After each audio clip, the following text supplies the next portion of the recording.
Good evening. Welcome to the Jamie Glazov Show. Our focus this evening, how CAIR is tying the hands of the FBI and gagging the media. Is this CAIRs Conquest of the United States? We have two titans with us this evening, two modern-day intellectuals and freedom fighters. Eric Allen Bell, a regular blogger for the Daily Kos, where he was recently banned for the crime of writing 3 articles that ran afoul of the mindset there. He specifically named LoonWatch.com as a terrorist spin control network. He is currently producing a documentary entitled Not Welcome that is about the backlash against construction of a 53,000 square foot mega mosque in America's Bible Belt. And Dr. Tim Furnish, an author and Muslim world analyst who holds a PhD in Islamic history from Ohio State and who learned Arabic in the U.S. Army. Welcome, gentlemen, to the Jamie Glazov Show. Thanks for having me. Thank you, Jamie. Eric, is that introduction becoming a little bit old, do you think? I think it's still very current, though. I mean, you were a regular blogger for the Daily Kos, although it's more and more in the past, right?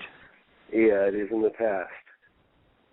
Funny that you should bring that up, actually. I just for fun, since I was invited to write several articles for Michael Moore about a year ago, when I had sort of the opposite point of view, I sent him the article I wrote for Front Page Magazine, The High Cost of Telling the Truth About Islam, and asked, will you guys print this?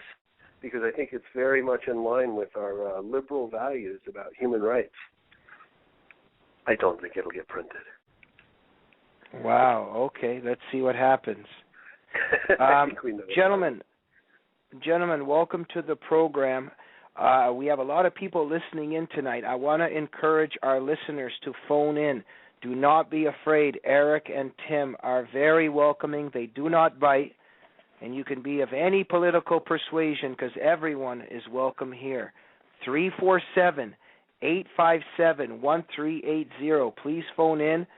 Dr. Furnish is an expert on Islam, and Eric is also becoming quite an expert, and he's also, I guess you could maybe safely say he was a former liberal, although he wasn't completely liberal, also libertarian, but he's on a journey to out of a certain political faith, and the callers should phone in to find out where he is at the moment in that fascinating and brave journey. Our focus today, though, is what CAIR is doing in America, and it seems that it is successful in gagging us and in tying our hands behind our back. Dr. Furnish, let's begin with you. CAIR is succeeding. What is it doing? Tell us what's going on. Well, it's succeeded. And folks that may not formally be affiliated with it anymore because it's starting to get a bit of a bad name in some circles, but folks that share the same ideology have gotten themselves into the position in this administration where they basically are vetting and indeed vetoing, for instance, counterterrorism training material. I mean, we discussed this a bit, I believe, last time I was on a few weeks ago, Jamie, and I was, interestingly enough, just having this discussion with my wife a bit ago. She said, did you see the memo today? It was today or yesterday, the story about the memo, the FBI memo about disposing of material that was offensive to Islam. Right. Training material, which of course was less than 1% of the 160,000 documents. But if you do a bit of delving on that, the categories, the criteria for whether something was deemed, no longer usable, or instructors were deemed no longer welcome for counterterrorism training within the FBI. 4 categories were factual errors, poor taste, employment of stereotypes about Arabs or Muslims, or presenting information that, quote, lacked precision, unquote. Now, both of you know, and some of your listeners probably have heard this before. I mentioned this before on your show. I had been a regular guest instructor at the primary defense or Department of Homeland Security training facility down here in Georgia, the Federal Law Enforcement Training Center. I had been a regular lecturer there for a couple of years on the topic of what law enforcement needs to know about jihad. And I no longer instruct there, I think partly because of budgetary issues, but also partly because, as was told to me by the the primary instructor that used to have me come down and lecture in his course, word came down from high in the Homeland Security Department that no instructor would be brought in that talked about jihad. So I guess that was deemed a factual error to talk about something that's existed since the time of Muhammad and that it has manifested itself hundreds, if not thousands of times in 1,433 years. Mentioning that is pernicious, a factual error perhaps. So it's just amazing. This has now seeped over, obviously, into the FBI. To some extent, it's seeped over because of the pressure, particularly in this administration, of some of the Islamic advisors that the president has. It's seeped over. It's starting to seep over in the Defense Department, which really concerns me. And I'll just mention this quickly, and then let Eric talk. So I also used. We don't need to let Eric talk. You just keep talking. I used to be a regular guest lecturer at Joint Special Operations University, and I was recently told after a couple of years there, where I would lecture 3 to 4 times a year on the topic of history of terrorism, that I was no longer welcome there because of complaints by the students, most of whom are foreign students, particularly from many of them, not all, but many of them from Islamic countries. I talk too much about Islamic terrorism in a course on the history of terrorism. Imagine that. So, unfortunately, this has expanded beyond just the FBI into now, the Department of Homeland Security, and now, unfortunately, certain aspects of the Defense Department. Basically, and Eric knows all about this from the media, but basically we have a case of, and it sounds trite to say it because we say it a lot, but it's true, political correctness trumping reality. This is just crazy. I mean, this is almost like, I'll just use a metaphor. Let's say there's green people with green hats who read out of a green book that want to kill you, and they've already committed 15,000 terror attacks. And when you see them approaching, you have to go and pick a fight with old ladies on the street instead, just not to hurt those people's feelings. I mean, it's just bizarre. And when I say green people, it's obvious that we're not talking about all Muslims, but there's a book and a theology that's teaching hate and war against unbelievers, and we're not allowed to recognize it. Yeah, well, and I just want to mention real quick, and Eric can segue into Eric here, if you will. I mean, I understand what's going on and have my theories about why this is, but the mindset behind this, because face it, we're in an administration that's pretty liberal by the standards of most recent administrations in American history. Why is it the people in this administration believe that this point of view should be adopted and articulated and basically went out? I mean, Eric, I think, could speak to that much better than I could. But gentlemen, in Fort Hood, why wasn't that enough? You have Nidal Hassan preaching violence against unbelievers. He's quoting out of the Quran. He's quoting from the Hadiths, saying Allahu Akbar and all that stuff during every lecture. And people are terrified to complain about him because they'll be called an Islamophobe. And then he kills 13 American soldiers and wounds 30 others. And it's still not a lesson enough. It's workplace violence, Jamie. Come on. Eric, do you want me to keep asking Tim questions, or do you want to speak now? Oh, whichever. Okay, go ahead, I guess Eric. I would offer a little bit of, okay. on the media side, I've worked in media off and on in different projects since 1990.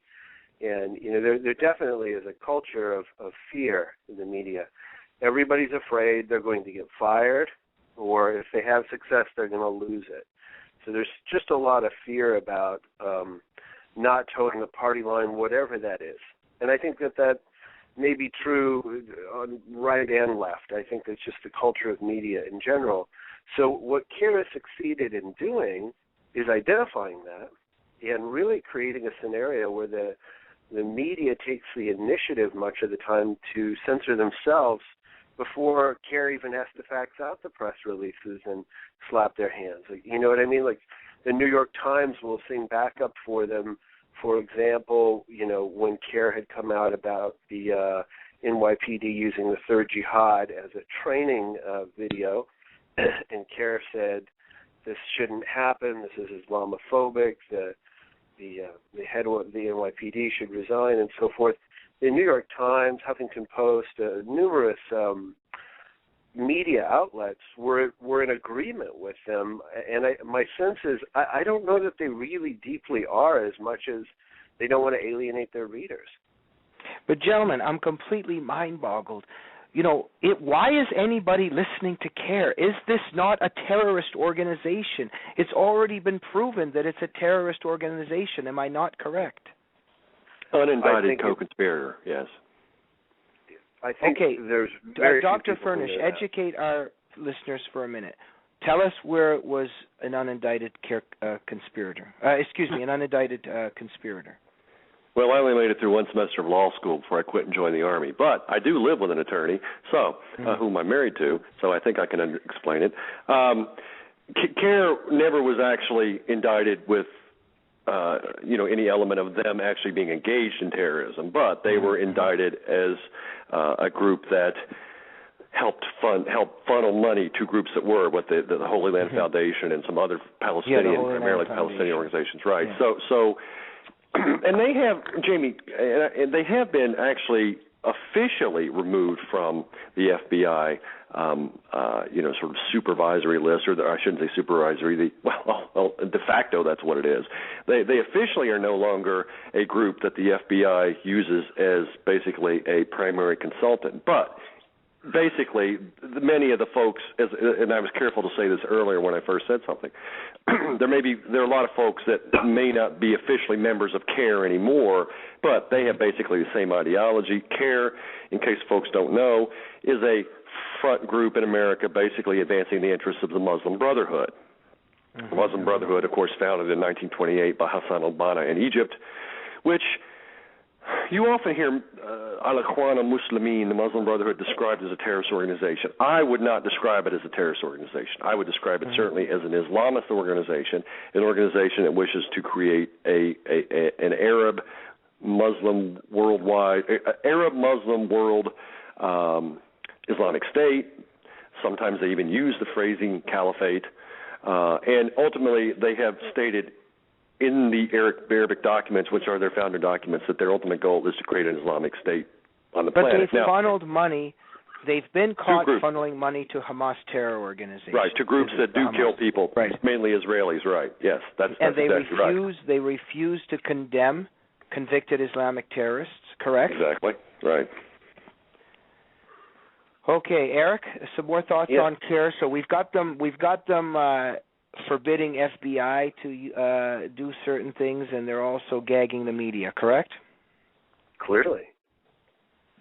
And tell us how is it succeeding? Tell us a bit more before we go to the phone lines. It seems to me that the facts that everyone knows. There's a great article out on Wired.com, which is an industry trade paper for digital media primarily, that talked about how the FBI was purging hundreds of their documents that were deemed by CAIR and other concerned like-minded groups to be Islamophobic. Now, it seems odd to me. How do you go from being kind of investigated by the FBI to giving orders to the FBI? That's mind-boggling to me.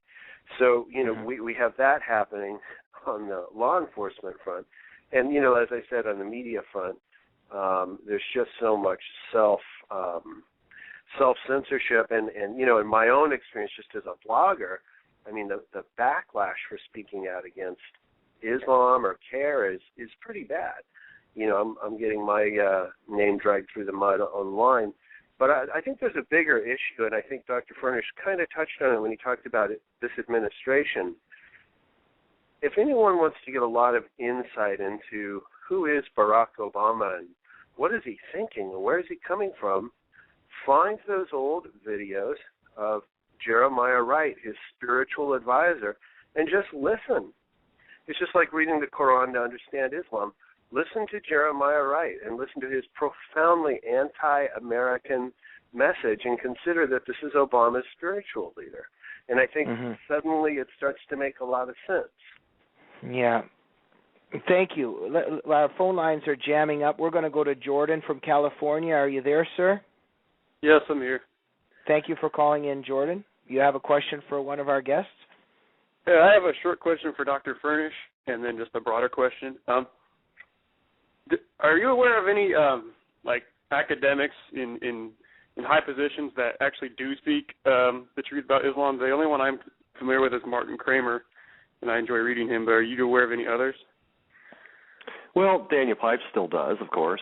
And in many ways, although he seems to have changed his views on a few things as he's gotten very, very old, in many ways Bernard Lewis still does. He's still alive. I believe he's got to be over 90 at this point, I believe, but Bernard Lewis still does. Those are a couple of the major folks that do, that are experts in the field. I mean, there's some other academics, Michael Ledeen, Frank Gaffney. Michael and Frank are not experts in the field, but that doesn't mean they are. They aren't well versed in a lot of these topics. Right. Well, it's just but you'll note that I will note that none of these guys actually are. Bernard Lewis is, of course, retired, but none of those guys are actually academics because, as I found out personally, maybe I'll be able to mention this later, it's really hard to be an academic and have honest views about Islam in the academy. Oh, right, absolutely. I mean, that's why Martin Kramer's kind of like, he had a professorship at Harvard, and that kind of struck me as unusual that he would be able to say the things that he does at that position. And what was your general question?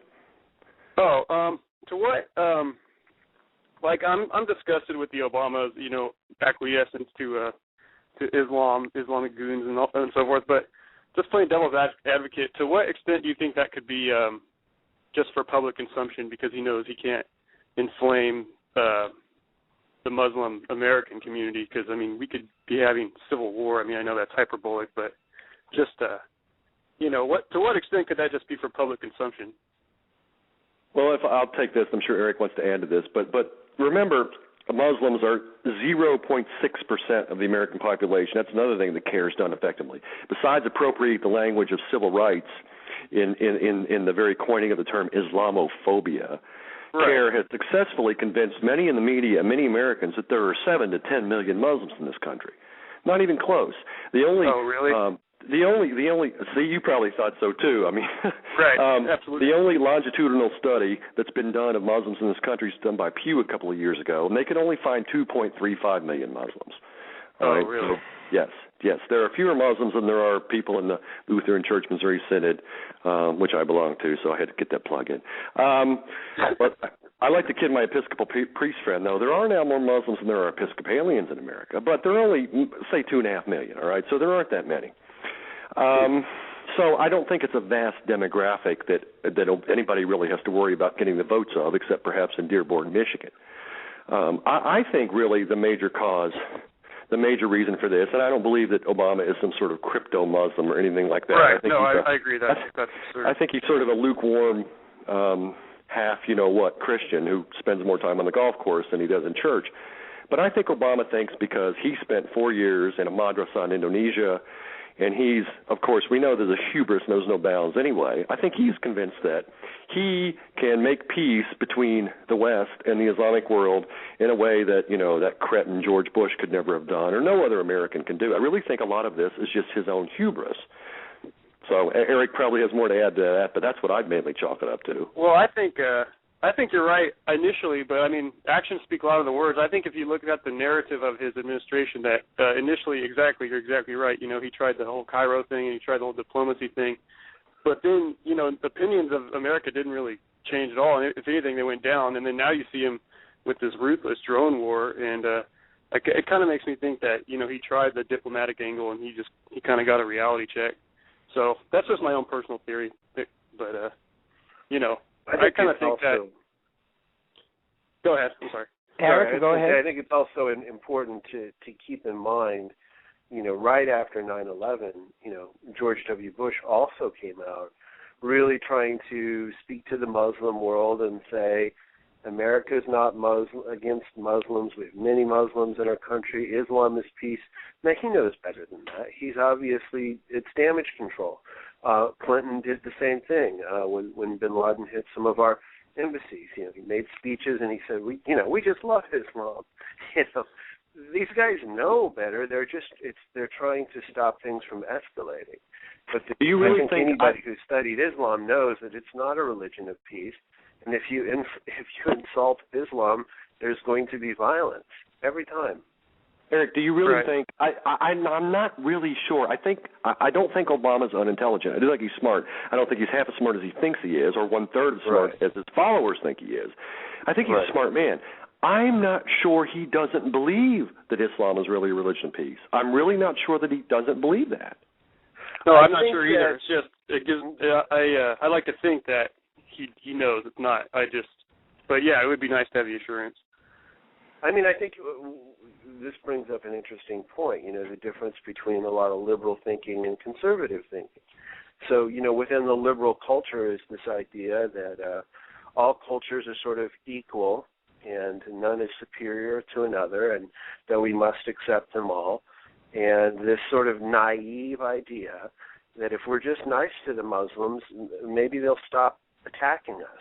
And, Ron Paul has gained a lot of followers from the liberal world with his foreign policy idea that he's calling the Golden Rule. If we just pull all our troops back home, they'll just stop attacking us. And, of course, that would be brilliant if we were dealing with sane, rational people.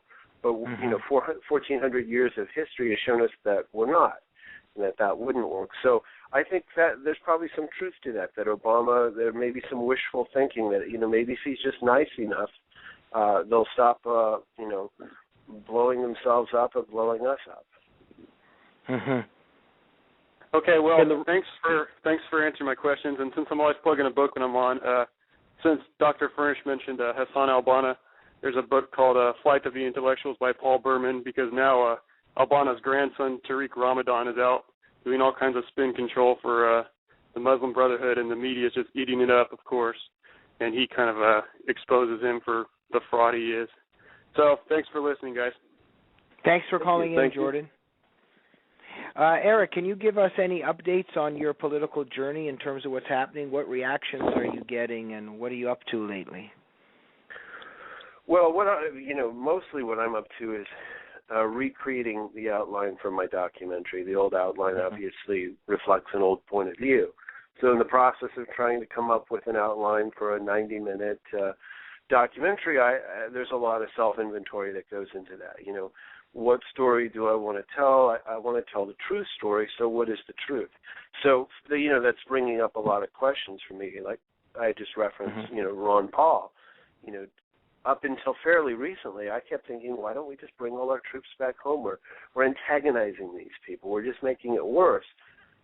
The more I learn about Islam, the more I realize we're not dealing with, and I don't mean all Muslims, by the way, but the Islamic world in general, we're not dealing with sane, rational Muslims or people, especially when we're talking about the leadership. So, that's what, kind of a day in the life for me is just working on the outline. I have had Ahmad Rahab of CAIR, Council on Islamic American Relations, go into my Facebook page and sort of debate with me for a while, and several other Facebook users with Arabic-sounding names all appeared around the same time, and it was sort of a divide and conquer, sounding very peaceful and reasonable, which he's good at, and just lying like crazy about Islam. There have been a few new websites that have popped up with all kinds of ridiculous misinformation about me to discredit me, and I think it's pretty clear where that's coming from. So, mostly what I'm doing is just trying to educate myself. I think one lesson I learned the hard way is if you're going to say something in the media, you really, really have to do your homework. You got to make sure it's right, because you can do a lot of damage by saying the wrong thing. And quite frankly, I did some damage. I did some damage by referring to people like us as Islamophobes last year at this time. And which, I'll just say finally, brings up a larger question. How do we, with the best of intentions, spread truthful information without being misperceived as spreading hatred? This is the million-dollar question. I mean, if we can figure that out, we can checkmate CAIR. But until we figured that out, they've got the upper hand. Dr. Furnish, what do you think about Eric's journey and how the left has reacted to him, including how the Daily Kos, it could be argued, has even been putting his life in danger by, putting his name and picture out there? That's what's happening, right, Eric? Well, it was Loon Watch and CAIR that did that, not the Daily Kos. Oh, yeah, sorry, the Loon Watch and CAIR, right? Yeah. Islamic sites, yes. Well, I just admire Eric. I mean, it takes a lot of guts to do what he's doing, and you know, it doesn't surprise me. I've known lots of liberals. Some of my best friends are liberals, but I've been around this world for 51 years, and I just know that whenever I've been in venues, not whenever, 90+% of the times I've been in venues, either real or virtual, in which there was an attempt to stifle what people were saying. It's been folks on the left. I mean, again, you know, I don't mean your average everyday union guy from Cleveland. I mean the left, capital L, and Eric's experiencing this now. So, but you know, about CAIR, I think CAIR has just, in many ways, I think CAIR is really sort of a paper tiger.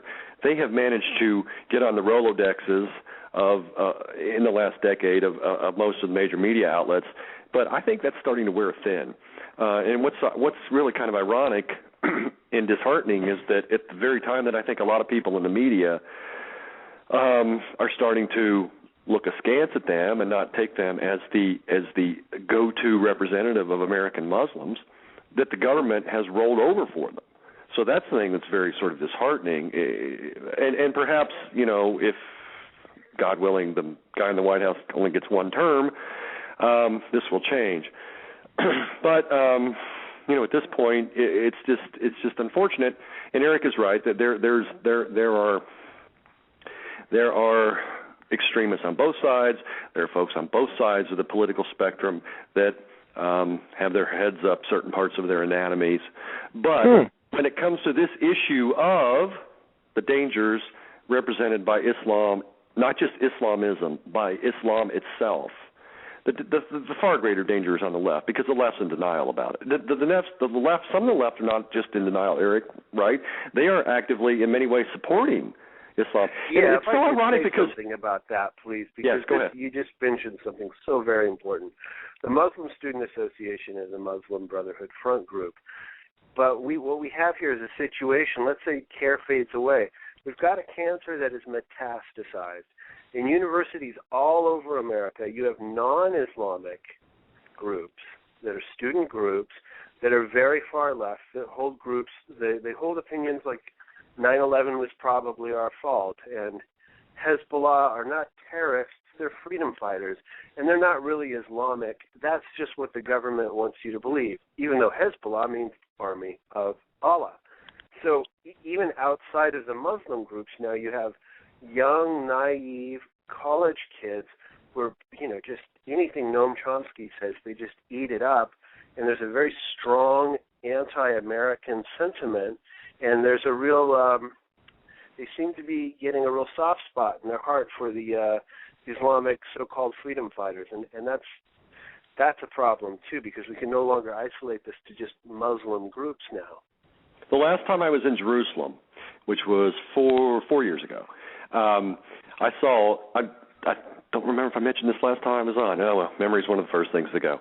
But I saw shirts with bin Laden's picture on them. This was in the Muslim quarter of the old city. Shirts with bin Laden on them in sort of the Che Guevara sort of profile kind of thing. And underneath the picture of bin Laden, it said in Arabic, Islam al-Hal, Islam is the solution.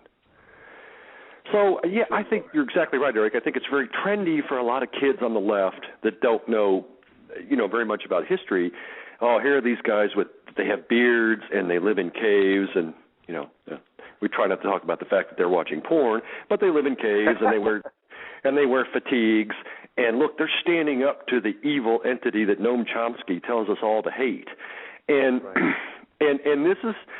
And Jamie knows about this. He's written about this, and David Horowitz. You know, Jamie knows probably a lot more about this than we do.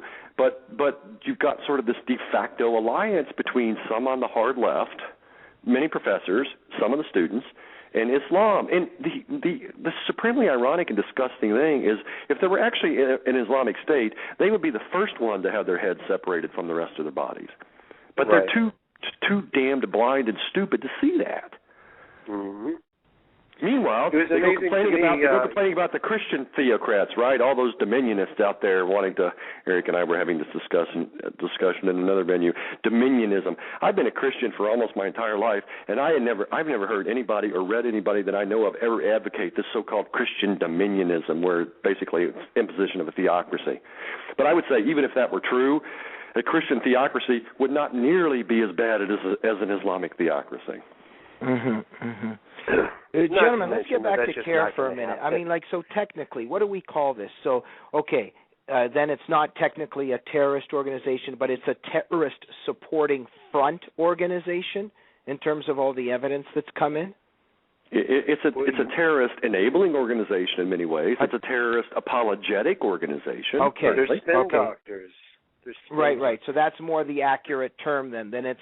So it's connected to terrorism, and it's a terrorist supporting front organization. But even if there's no documentation linking them, through money or contracts, let's take loonwatch.com as a perfect example. Everything that they say is also on IslamophobiaToday.com. They're identical sites practically, and it's in lockstep with what CAIR is saying. Well, what are they saying? We read in just anywhere in the media, you read a story about guy walks into the Capitol in Washington, D.C. With a bomb strapped to him, and they spin the story and go, well, that's the FBI's fault. I mean, they made him want to do it. Can you make a non-Muslim want to do that? Yell Allahu Akbar and blow yourself up? So what they do is they take these stories and they twist them, they spin them. And then if you criticize, then they say you're a loon. They put your name out on the street. They call you an Islamophobe. And so much of the leftist world will just follow suit. And Huffington Post will pick up the story, and Salon.com, and Glenn Greenwald, and if you're listening, you should be ashamed of yourself, will just absolutely sing backup and give this validity. And same with Democracy Now! And Amy Goodman. They're doing a lot of damage, horrible damage, by aligning themselves with interests. Look, I don't think that the Muslims are going to take over America. But there are problems in other parts of the world, like France, for example. In a Muslim world, you wouldn't have shows like Democracy Now! Or sites like Salon.com. So it just doesn't even make any logical sense that they'd be apologizing for them and helping to advance their cause. And meanwhile, who's the most persecuted group of people on the planet these days? It's Christians. The mainstream media, I was just almost fell over in shock. Was it last week or week before last that Newsweek actually had a story on this, cover story. Amazing. There are only 13 people that read Newsweek, but Newsweek actually had a cover story on this. And that's the first really major media organ that's covered this story. The President of the United States and the Secretary of State almost never talk about this because they might offend someone in the Muslim world. It's just amazing. But what you were talking about is exactly right, Eric. And what the liberal media outlets don't realize is they're being used as a tool for dawah. Dawah is the dissemination of Islam. It means it's a multifarious word in Arabic. It means Islamic, basically missionary work, and it also means propaganda, and it also means basically getting the word out about the religion. And jihad is one arm of dawah, and there's various levels of jihad. There's violent jihad, there's offensive jihad, there's defensive jihad. But these folks in the media don't even realize that they are basically doing, I was going to say doing God's work. They're basically doing Allah's work for CAIR and other organizations. Well, I can tell you exactly how it works. The bait on the hook for the liberal media, at least, it's very simple. Victim. As long as there's a compelling, believable argument that Islam is the victim, you will have almost the entire liberal community, most of whom are well-meaning but not as informed as they ought to be, well-meaning people. So as soon as they hear victim, they think, well, we've got to defend these people. So as long as there's a perception that Islam is the victim, the liberal media is going to protect them. If that perception ceases to exist, I think they've lost their foothold in this country. And what could possibly dislodge that? Lots of people having the courage to speak up and disseminate facts, face the accusation of being a fearmonger and a hate monger, so that other people get the same courage and we reach critical mass and we get enough numbers. We just need to present a superior argument. We need to work harder than CAIR and be smarter than them, CAIR and like-minded organizations. We just have to do a better job. And I would add to that, I think where we could improve is that the perception of the counter-jihad movement is that it's partisan.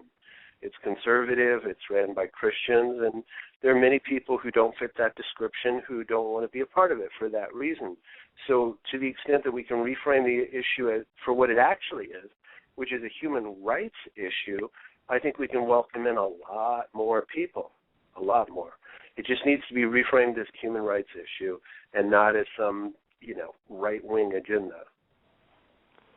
It's interesting that some of the most knowledgeable and determined, as you put it, counter-jihadists that I've read and sometimes encountered personally are Indians, Hindu Indians, because sure. India, of course, has had a long history of being ruled by Islamic states, in which case basically you have a majority Hindu culture being ruled by a minority religion. And of course, we know how that kind of shook out with the whole Pakistan and India situation. But a lot of folks that are Hindu, particularly in India, but also in the United States, are starting to speak out about this. So I think you're right, Eric. I think it has to be presented as a human rights issue primarily. But I don't think that the religion aspect can totally be taken out of it. Look, there are folks on the left that it wouldn't matter what you said or did. That they would always find a way to make it to make whatever a conservative, particularly a conservative Christian said, not penetrate their skulls. I mean, we know that. But thank you, gentlemen. I would say on both sides, but I agree with you. But having been more left in the past than I am now, I can tell you there are many people in my family who cut me off and stopped talking to me, disowned me, because I did not hold their views. The views that are reflected on Fox News, when I said things counter to that, it was over. So I think it's more human nature than some leftist neurosis. Human beings are very peculiar. Thank you. Gentlemen, we have to go to the phone lines. Karen from Indiana, hello. Hi there. How are you? Thanks for calling in, Karen. Do you have a question for one of our guests? It's more of a statement. I'm a mother of a 5-year-old in a very small town in Indiana. We don't matter big time on the national scene, but my promotion does matter, and it's this. My 5-year-old is being asked by the Clay County Elementary School System to do the Shahada and to do the call to prayer, to practice, quote-unquote, being an Islamist, to be a Muslim. I have a real problem with this. This is out of Terre Haute, Indiana, which is Vigo County. I've contacted Wally Choiboth. I also called another BTR show that's out of Indiana. I'm asking for anyone to please help me. I'm all alone. Everyone around me thinks that I'm politically incorrect, that I'm crazy, and I'm intolerant. In Terre Haute, Indiana, we are in worse shape than I thought. Yeah, this is in Clay County, which our biggest town is Brazil. Terre Haute's just one that people know, but it's actually 30 minutes away. But the mosque is in Terre Haute. They're the one that's permeating this. And then out of Indianapolis and Bloomington, Indiana. And it's spreading. My 5-year-old will not go to school that day. And if they want to call the truancy officer on me, then God bless it. I'd rather die for something than of something. I'm tired of this. No, you're exactly right. Because technically, if your child said the Shahada 3 times, they would be a Muslim. Exactly. Yes. So this is absurd. They would never say. This is a public school, I assume. Yes, it's Clay County Elementary School. Yes, so they would never say in a public school, I know, let's pretend to be Christians and I'll recite the Lord's Prayer, or we'll have a fake communion service or something like this. This is just absurd. You need to stand up for yourself there, and if you can look up my website and contact me through it, it's www. Can I say this, Jamie? www.mahdywatch, MAHDI, watch.org. You can email me from there, mahdywatch.org. And but yes, the Shahada is something that one says, La ilaha illa Allah wa Muhammad Rasulullah. I'm only going to say it once. there is no God but Allah, and Muhammad is his messenger. If you say that thrice, you're a Muslim. The parents don't understand what the Shahada is. See, they think it's the same as a call to prayer. I understand that it's the creed to accepting Satan. Yes. Well, I don't know that I would agree that Allah is necessarily Satan, but it's certainly not the God of Jews and Christians. So, but it wouldn't matter if it were. I mean, this shouldn't be going on in a public school. This is ridiculous. So you can contact me through that, and this, frankly, it doesn't surprise me that it's a public school. It surprises me a little bit that it's in Indiana. Don't. Okay. Thank you very much for Thank you for calling in, Karen. Thank you. Could I add something? Am I back on the air? Okay. I fell off and I came back. So, if Karen, if you're still listening, if you go to Facebook.com/Eric Allen Bell, contact me, and I would love to know more about your story.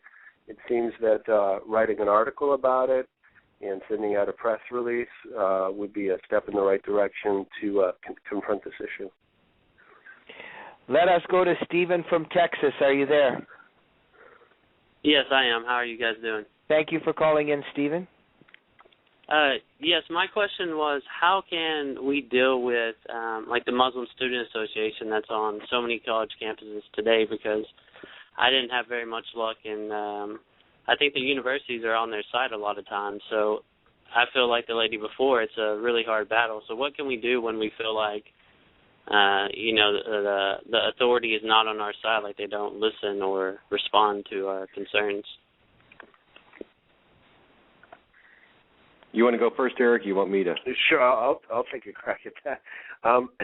You're asking a very difficult but reasonable question. Again, kind of going back to something I said earlier, the perception that's been created is that Islam is the victim. As long as Islam is perceived to be the victim, most of these universities, which have a fairly liberal culture to them, and most of the media is going to protect Islam. So as long as that perception exists, all of these symptoms will exist as well. So the real fundamental solution is to change the perception. Is it true that Islam is a victim, or is it in fact true that Islam is the victimizer?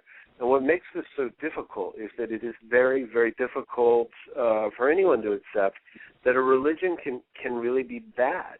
I mean, the misperception is that all religions are basically saying the same thing, and, Islam has a few quirks and we just need to accept it. But that's actually not true, and anyone who's read Islamic scripture knows that it's not true. And I would add that, most Muslims are not that devout and haven't read their own materials, and they don't even know what they're going along with. So I'm not saying I know how to present that argument effectively. I'm working on it. But the perception that Islam is the victim needs to go away. And when it does, I think that we can solve this problem. And to the extent that that perception exists, that Islam is the victim, you'll have academia and the media coming to their rescue every single time. I think you also have to push back on campuses. I mean, a lot of places you'll have the Muslim Student Organization, a Muslim Student Association, for instance, pushing for, say, some sort of what really amounts to special treatment, not just equal treatment, but special treatment, where they'll want ablution, water for ablutions and such, or they'll want the famous case, which turned out actually wasn't brought by Muslims, brought by someone else, but there was a case at Catholic University, was it last year, Jamie, right, where supposedly there were Muslims that were complaining about the fact that they were at Catholic University, and there were crucifixes in the rooms, which somebody seemed to find somehow offensive. So I think you just have to push back, and Muslim Student Association, Front for Care that it is, has a right to exist. It doesn't have a right, however, to do things like they did in Southern Cal, right, where they basically got the the Israeli ambassador to the United States basically not able to speak. Right. I mean, they don't have a right to trump other people's free speech. They don't have a right to some sort of special treatment that other religious groups don't get.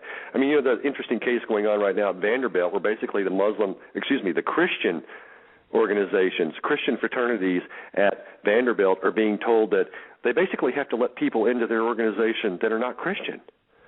I mean, then, and one of the students said, well, what's the point of having an organization then if we have to let people in that don't agree with our faith?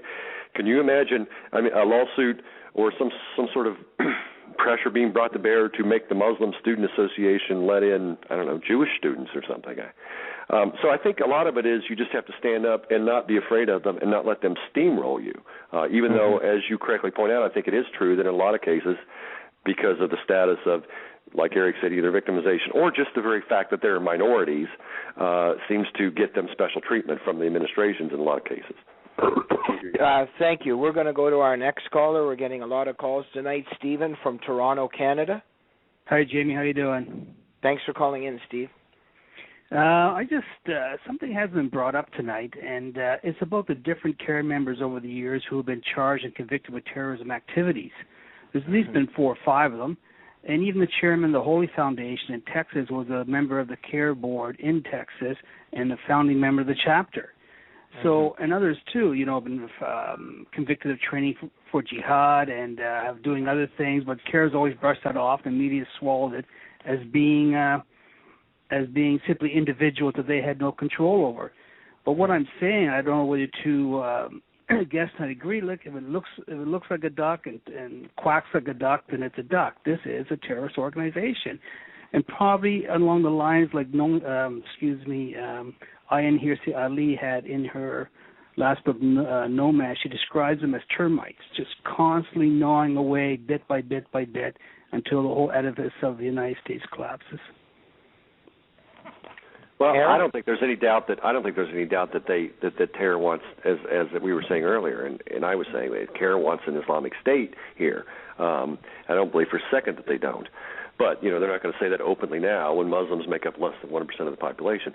But, yes, you're right. There have been previous leaders and members of CAIR that have been indicted of actual terrorism. I don't think, however, that is enough to make the organization itself be labeled as a terrorist organization, because a terrorist organization, you know, you look at the State Department list, which State Department makes that listing based on the intelligence agencies and what the military tells them, you know, groups that actually blow things up and kill people. Now, CAIR doesn't do that. Are they any less pernicious because they have more of a long-term strategy? Probably not. But I wouldn't agree with the characterization of CAIR as a terrorist organization. But you would call them a front. You would call them, they could be a front for terrorist organizations? Yes, as I said, they're certainly a front and an enabler of terrorism, but they themselves are careful not to get the group involved in actually, you know, planting IEDs on bridges on I-71 or something. Right, they're not the military arm, they're the propaganda arm. Right, as I said earlier, Dawa, they're sort of the soft jihad arm. They're the Dawa arm. Right. They're the smiling, urbane, you know, wear a tie face of the Muslim Brotherhood, but which in many ways makes them more dangerous in the long run. So they're terror connected. You don't think they're part of the stealth jihad? They're not jihadists? Oh, I certainly think they are. Okay. But that's not terrorist. That's not necessarily terrorist, let me put it that way. There are various ranges of jihad. They're on the range of not planting the IEDs, but they're on the range of, you know, winning hearts and minds. And as Eric has pointed out, they've done a damn good job of that in some circles.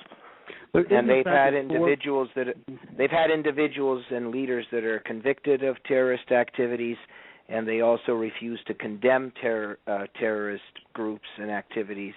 And the information is out there that they have enabled terrorism. No doubt. I wouldn't argue with that. Okay. Hey, Eric? Yeah, you know, I would just add, as I'm sort of redrafting the outline for my documentary, much of the focus is on CAIR. And what I'm really looking to do is to be able to release a motion picture with tons and tons of evidence that says this is the propaganda wing of the worldwide jihadist movement right here on our soil. And I think just public awareness says, and the media has an awful lot of power. They're using it the wrong way, but, you know, America's a very media-driven culture, and I think when you get that picture on the screen, you have people's attention. Right. Stephen, a final comment from you? Well, I think they're more dangerous than that, than just a propaganda arm. Like these people who have been arrested, I think it's just the tip of the iceberg. They're doing things we don't know about. That's why I like that comparison that Ian Hearsay Ali made in their book. That they're termites just burrowing away. You don't see them until the damage becomes evident. The fact that 4 or 5 have been arrested and convicted, one was sentenced to 20 years on terrorism charges, shows they're up to a lot of other activities that we simply don't know about besides propaganda activities. Well, that's probably true, and let's hope that comes to light, and maybe the FBI will stop listening to them. Just one more thing I'd like to ask you, Eric. I've always wanted to know, you said about Obama, how because he lived in Indonesia and that, what is this about this trip he made to Pakistan in 1981? I've never heard anyone in the media expound on that. Could either of you two explain what went on there and who he went with and why he went to Pakistan? It's not something I know anything about, so I can't say. My only sense of Obama is if he spent his very, very early years in a madrasa, even if you reject that as an adult, somehow something, your early years sort of imprint into your psyche, become part of your pathology. But beyond, I don't think he's a secret Muslim or anything like that. And the trip to Pakistan, I just don't know anything about it. Well, there doesn't seem very many people knowing about it. It's really a mystery of why he would go to such a hardline Islamic country. Well, Stephen, I don't know. I've heard rumors about that, but I don't know honestly that it's ever been actually verified that he went to Pakistan. I know it's been alleged. I'm not sure that it's been actually ever verified, but I'll try to look into it. Okay, thank you. Thank you for calling in, Stephen. Okay, so some final thoughts from our two guests in terms of this threat, in terms of CAIR succeeding in tying our hands behind our backs on so many levels with the FBI, with the media. What can we do about this? What action can we take as a society and for individuals that are listening in that want to take action? Eric? Well, it seems that, so much of what I read in the press anyway is any action that's taken. I mean, even members of the FBI will admit this every now and then when they're interviewed. They're afraid they're going to inflame the Islamist sentiment. Like if we move to the Ground Zero Mosque, will inflame Islamists overseas. So on the one hand, it's the religion of peace, and on the other hand, don't say anything about them because you'll make them upset and they'll start blowing things up. I think trying to convince the majority of Americans that Islam is just not peaceful, period, is almost impossible. But I wonder if it's possible to say Islam, any Islamic mosque that is not Sharia compliant would be deemed religion and protected under the First Amendment, and any that is Sharia compliant is not a religion. It's a political organization that is possibly treasonous and possibly needs to be shut down and, or at least investigated. I think that I don't know. I think we might have better luck with that. And it will inflame people, and, people will blow themselves up over it. But the consequence for doing nothing is just simply something we can't afford. Tim? Well, I think folks just have to be informed and then act on it. I mean, there's a lot of information that can be had, on the Internet, just even on the Internet. I mean, look up. Go read Eric's stuff, or if you're really, really bored, go read my stuff, or go read go read Pipes, go read Jamie's stuff. Go look around. Go to Barnes and Noble. Is Barnes and Noble still? Are they the ones that went bankrupt? Go to a bookstore and get an English translation of the Quran. It won't be very good because there aren't any very good ones, but you can get an idea of it. Read it for yourself, and then the next time that Diane Sawyer or Ron Paul tells you it's a religion of peace, pull a Quran out and read it and determine for yourself. And then follow up with, I don't care if you're Democrat, Republican, whatever you are, follow up with your representatives, state level, your congressman, and go to their town halls, send stuff to their offices and say, hey, find out what committees they're on. If they're on relevant committees, make sure they're informed about this stuff, and then they're not just parroting some political position that's truly ignorant. I mean, you can take action to at least be heard because, they listen to voters. Can I add something to that? Yeah. The one thing CAIR has succeeded in doing is convincing most people that Pamela Geller and Robert Spencer are the world's biggest Islamophobes and hate mongers. Anybody who's on the fence or listening to this and thinking, maybe we're a little too extreme, I would highly recommend that you go into two websites, atlasshrugs.com and jihadwatch.com. Sign up for the email updates. You'll get a list every single day of articles telling you just in the last 24 hours how many acts of jihad have happened. And within those articles, even if they're a little editorial, you'll see a link to the source. You click on the link, and you'll find actual news articles, whether they're in India or the United States or wherever, and you start to find out this stuff is actually happening. Pamela Geller and Robert Spencer are not making this up. They're not hate mongers. They're not fear mongers. They're very courageous people putting out very, very vital, important information, and I would just encourage everybody to, at the very least, just get on those emailing lists and check it out for yourself. Can I say something quickly about CAIR, Jamie? A few years ago, I was on here. I was on a radio station in Atlanta opposite Ibrahim Hooper, and I may have told you this, but I'm not. I don't think I said it on your show last time. And the host had on Ibrahim Hooper and myself, and this was not long after I'd published an article in Middle East Quarterly about beheading in Islam, where I had gotten really tired of hearing how all those beheadings being done by Muslim terrorists had nothing to do with Islam, and I went and studied the Quran and the Hadith and found out that actually it's enjoined in the Quran in two different places. But we were talking to Ibrahim Hooper, and he was doing the usual CAIR song and dance about, just a few bad apples, religion of peace, go on, nothing to see here. And I brought up this issue and brought up some sites from the Quran and the Hadith and some of the major Islamic commentators about beheading. And I said, well, if Islam is peaceful, why is beheading approved by Islamic clerics and within the Quran and Hadith? And what did Ibrahim Hooper do? He said, I don't talk to Islamophobes, and he hung the phone up. And end of dialogue. So that's this exactly shows kind of how my conversation with Ahmad Rahab of CAIR ended 2 days ago. Yes, I don't talk to Islamophobes, and he hung up the phone, which of course gave the host and I the next 25 minutes to make fun of him for his open-mindedness. But this tells you something very intrinsic about CAIR, which is they aren't interested in honest discussion. They aren't interested in intellectual honesty or historical honesty. They're interested in advancing their cause, which is at some point an Islamic state in this country. And I would think that Democrats as well as Republicans and even Ron Paul's people would not want that to come to pass. Yeah.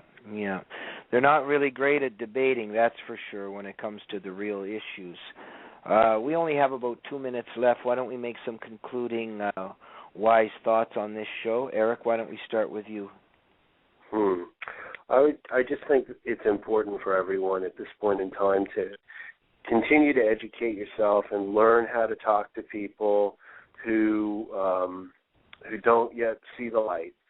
Just learn how to talk to people who won't hear this stuff, who are not going to go see the Third Jihad. They're not going to see a documentary like Islam, What the West Needs to Know, or read any of these books. We have to find ways to have conversations with the people in our family and our friends where we can get through and communicate that this is a human rights issue. And once we succeed at that, I think we're going to make leaps and bounds forward. Thank you, Eric. Dr. Furnish. Well, I would agree with Eric about 99.6%. I would say that keep in mind that although it is primarily and should be first and foremost a human rights issue, look at the world, look at where human rights, particularly women's rights, are being just utterly smashed around the world, and most of the time it's going to be a country that has a high percentage or majority of Muslims and some elements of Sharia law, right? So get informed about that. It's not something that, George Bush made up or Rick Santorum's making up. It's historical reality. Study a little bit about history. And remember that, as I've told Eric and I like to say to my friends, Southern Baptists, however much we may dislike them, don't fly airplanes into buildings. Very good point. Eric and Tim, thank you very much for coming back on the Jamie Glazov Show. We hope you'll be with us again soon. Absolutely. Thanks for having me. Thank you. And we're going to end with Madison's Rising song, Soldiers of America. See you next Tuesday night. Thanks.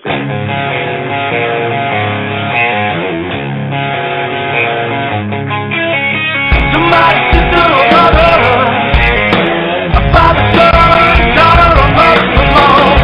They are the soldiers.